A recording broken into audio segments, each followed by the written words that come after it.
maksiat batin.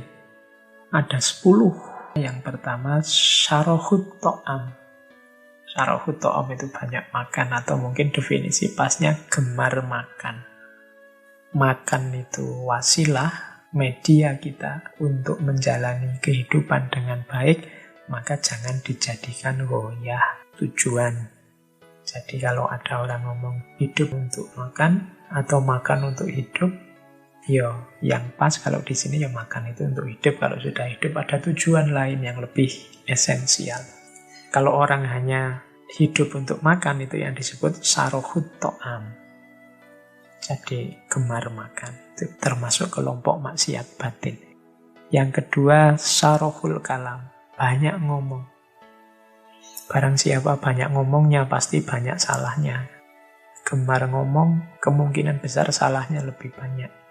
Makanya saya khawatir ini ngomong ngaji ini kan, saya ngomong panjang lebar, teman-teman mendengarkan. Pasti saya yakin dari sekian banyak saya ngomong itu beberapa terselip salah-salah, beberapa terselip keliru-keliru, baik disengaja maupun tidak disengaja. Ya mohon maklumnya saja, atau kalau memang mungkin tolong diingatkan. Wong kita sama-sama manusia. Salah itu manusiawi. Yang tidak manusiawi itu orang yang merasa dirinya tidak pernah salah. Atau orang yang merasa dirinya lah yang benar dan selalu orang lain yang salah. Nah, itu yang tidak manusia. Termasuk maksiat batin juga marah. Barang siapa marah, selesai marah, sadarilah bahwa kemarahanmu itu maksiat batin. Yang nomor 4, maksiat batin juga dengki. Dengki ini kalau dalam ilmu akhlak adalah salah satu penyakit batin selain sombong yang paling berbahaya. Bahkan tidak untuk orang lain, juga untuk dirinya sendiri. Orang dengki itu kadang-kadang rela berkorban hanya untuk mencelakakan orang yang didengki, orang yang dihasuti. Orang dengki itu kadang-kadang dirinya sendiri rela rugi, rela tidak senang, rela sengsara, asal yang dia benci juga sengsara. Itu orang dengki. Kadang-kadang kita heran ya, kok ada ya orang nyebar-nyebar berita hoax semasif itu. Padahal itu bohong loh. Untuk kebohongan itu loh, dia rela keluar tenaga, keluar biaya, keluar kuota, keluar pulsa. Mungkin besar biayanya untuk bikin hoax sebesar itu, padahal itu kebohongan. Kok ada orang bisa begitu ya? Biasanya karena hasut, karena dengki. Ingin menjatuhkan orang yang dia dengki. Segala cara dia tempuh. Meskipun dia sendiri tidak bahagia, tidak masalah. Dia sendiri tidak sukses, tidak unggul atas yang didengki, tidak masalah. Asal yang dia dengki celaka, dia sudah puas. Nah, itu bahayanya dengki. Makanya di surat Al-Falaq itu Al-Quran mengajari kita untuk berlindung dari orang-orang yang dengki atau hasud. Wa min syarri hasidin idza hasad. Karena orang hasud ketika hasad, ketika dengkinya sedang jalan, itu bahaya sekali bagi orang lain, bahkan bagi dirinya sendiri. Maksiat batin yang keempat. Yang kelima, al-bukhlu wa hubbul mal. Bakhil dan cinta harta. Yang keenam, hubbul jah, cinta kemegahan. Yang ketujuh, hubbud dunya, cinta dunia. Ini saya gabung 5, 6, 7. Cinta harta, cinta kemegahan, cinta dunia. Tiga-tiganya maksiat batin. Kita butuh harta, tapi jangan cinta harta. Kita boleh populer, boleh hidup kita sangat manfaat untuk orang lain, tapi jangan cinta popularitas, jangan cinta puja-puji, pengagungan-pengagungan oleh siapapun. Orang cinta itu kan biasanya terus itu saja yang dicari. Orang cinta harta, harta saja yang dicari, yang dipikirannya harta saja. Orang cinta kemegahan juga begitu. Yang dicari kemegahan saja, yang dicari popularitas saja. Tiap hari ngitung-ngitung followerku berapa, yang nge-like berapa, subscribernya berapa. Itu cinta kemegahan. Cinta dunia, dunia penting, dia kendaraan kita, tapi cinta dunia berarti dunia seakan jadi tujuan, yang ada di pikirannya hanya dunia saja. Ini juga maksiat batin. Jadi hati-hati, cinta itu kualitas yang agung, jangan dijejerkan dengan hal-hal yang tidak penting, yang artifisial, bahkan hal-hal yang buruk. Cinta itu indah, tapi cinta harta tidak indah. Cinta kemegahan diri sendiri tidak indah. Yang ke-8, maksiat batin. Takabur. Takabur itu merasa diri besar. Merasa diri lebih dari yang lain.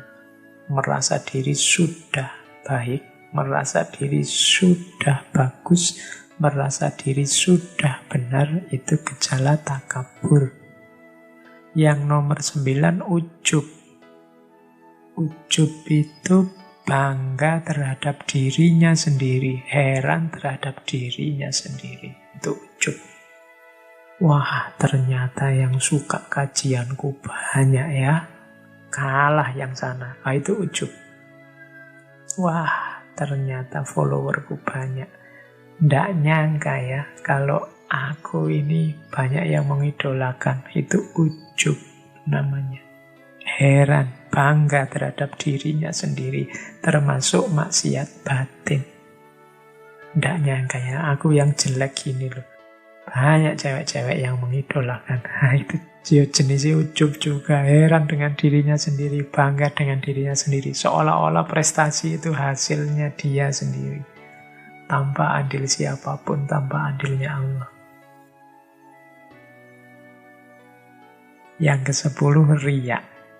Riya itu kalau di bahasa Indonesia kan mungkin dekat dengan istilah pamer. Orang riya itu orang yang menuntut orang lain untuk mengakuinya. Untuk mengakui bahwa dia orang penting, bahwa dia orang besar, bahwa dia orang terkenal. Biar orang mengakui, terus dia menunjukkan, memamerkan. Nah, ini jenisnya riya.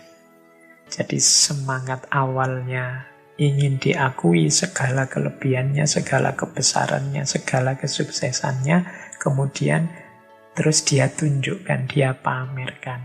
Sampai orang mengakui. Yang semacam ini namanya riya.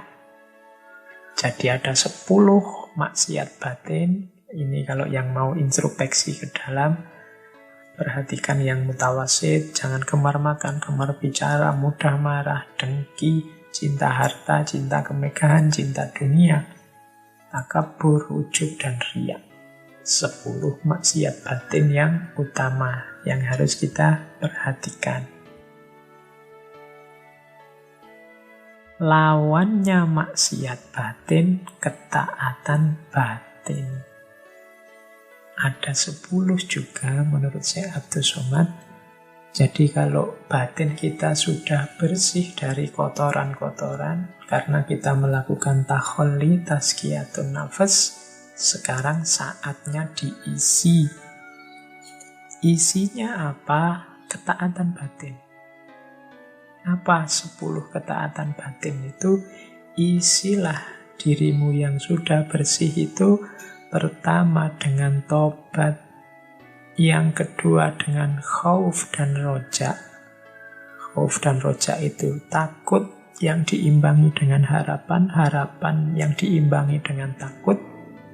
Yang ketiga zuhud, yang keempat sabar, yang kelima syukur, yang keenam ikhlas, yang ketujuh tawakal, yang ke-8 mahabbah, yang ke-9 ridho, dan yang ke-10 zikrul maut, mengingat mati.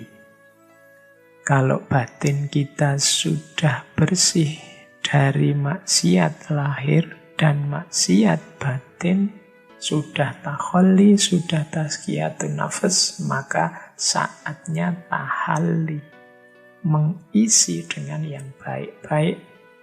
Yang baik-baik itu antara lain yang 10 tadi.